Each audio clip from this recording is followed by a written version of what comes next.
Hi everybody. So every year at the end of the class, the course, I usually do a soapbox where I kind of preach all the things that I wanted to say during the school year, and I just kind of bit my tongue so I wouldn't tell you what to think, blah blah blah. But I got a little preachy in me, and even though it's U.S. foreign policy, which means that there's not like tons of things where I can say like, here's how this can change your life. I mean, I understand that even a lot of you guys aren't going to do foreign policy at some point. This was more of an interest than it was like, I'm going to go be a diplomat or something to that effect. But there is like a couple things I want to just sort of leave you guys with. It would be so much better in person. This is super weird standing here right now.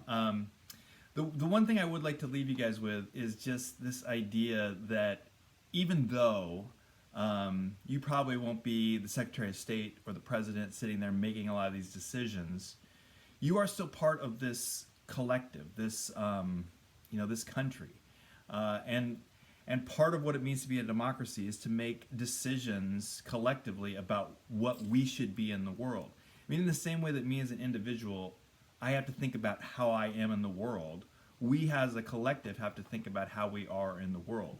Whether that means sort of the realism, trying to create peace by balancing power, or the liberal democratization, things like that.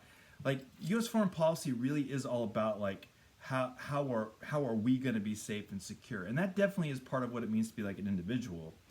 But there's more to it than that, and it's not just about how we're going to make it, but also about how we're going to make it in terms of like humanity. So I would just encourage you, if there's one thing that I would encourage you to do, is besides thinking about sort of how we fit in this whole scheme of things, and when I say we, I don't just mean me as an individual, you as an individual, I mean we as the United States, but also to think about to stay engaged with something, to find something that you find to be a very interesting topic, whether it's a place in the world, whether it's one of the particular issues or something to that effect, and to stay engaged with that, to make it almost a daily thing, to make sure you go to the news and find out what's happening in the world, and to stay a relevant part of the world, and to be aware of what's going on and not just sort of cut yourself off from it. That's my big encouragement. I know it's not great. It's foreign policy, so it's not like I can make these sort of big things and blah blah blah. I also want to say just at sort of the end here that you guys were a great class. I really feel bad because I kind of treated you guys like my guinea pigs at the end.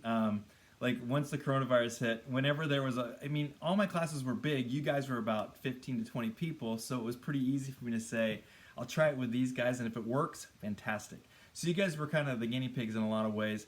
And I also didn't grade your midterm until I'm still working on it now. There just hasn't been a chance. I've been trying to squeeze it in and not go crazy at the same time. I really apologize for that. You know what? I'm a bad professor. I can say at the end there's not student evaluation, so what are you gonna do? I mean, I kind of sucked at this for you guys. So my apologies on that. But I really do appreciate the effort you guys put in this class, especially here at the end when we were kind of weird.